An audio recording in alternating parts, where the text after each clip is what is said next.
Hi, and welcome to EDG 7359 Professional Development and Teacher Learning. I'm Alyson Adams. I'm a clinical associate professor in the School of Teaching and Learning in the College of Education. My course received the 2020 Exemplary Online Award for learner satisfaction. My course is required in our online doctorate in education program focused on teachers, schools, and society. Our students are teachers, principals, and district leaders from around the world. I mention this because when you design a course for educators, you have to be on top of your game because these people understand pedagogy. So in this course on teacher learning, I wanted to consider adult learning principles. I wanted to make sure to connect a new learning to my students' current context and experiences. I wanted to make sure that they were actively learning. I wanted to make sure that it was goal-oriented, and I wanted to make sure that it was a mix of practical and theoretical learning and communication. So I started my course redesign with a course map, and that helped me align my course objectives to the assessments and then to the activities needed to accomplish those objectives. I broke my course into 4 units, each with a very specific assessment, which was designed as a project or a paper. In this course, I wanted my students to be able to synthesize their learning in order to communicate with and to a variety of audiences. Therefore, the projects they completed were focused on, 1, they had to develop a research-based brochure for instructional coaches who provide professional learning in their own contexts. 2, they had to develop a rubric to evaluate high-quality professional learning based on research-based criteria.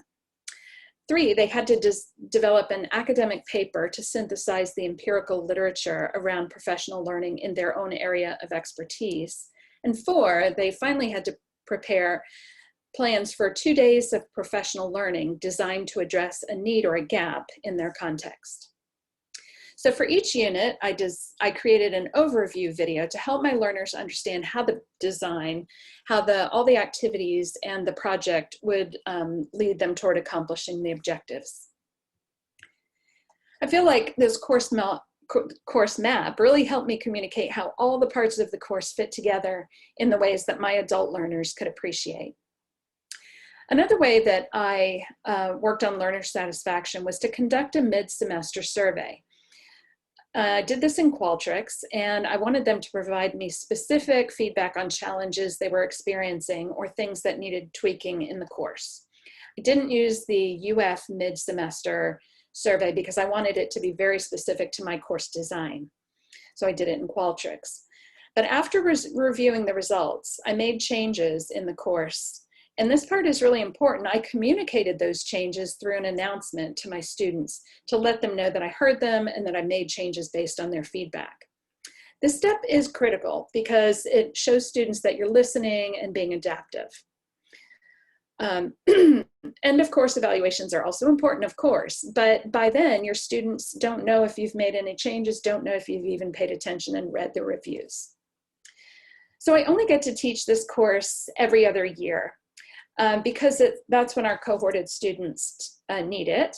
But I love teaching it, both for the content on professional learning, but also the projects my students create. They're amazing. And some of them report back to me that they use these products in their work context, even today. And one group even turned the rubric assignment into a freely available app in the App Store that they share with other educators around the US. Of course, the course also introduced me to Quality Matters and UF standards, which I use in every time I design and deliver a course now. So I appreciate the focus on high quality online learning.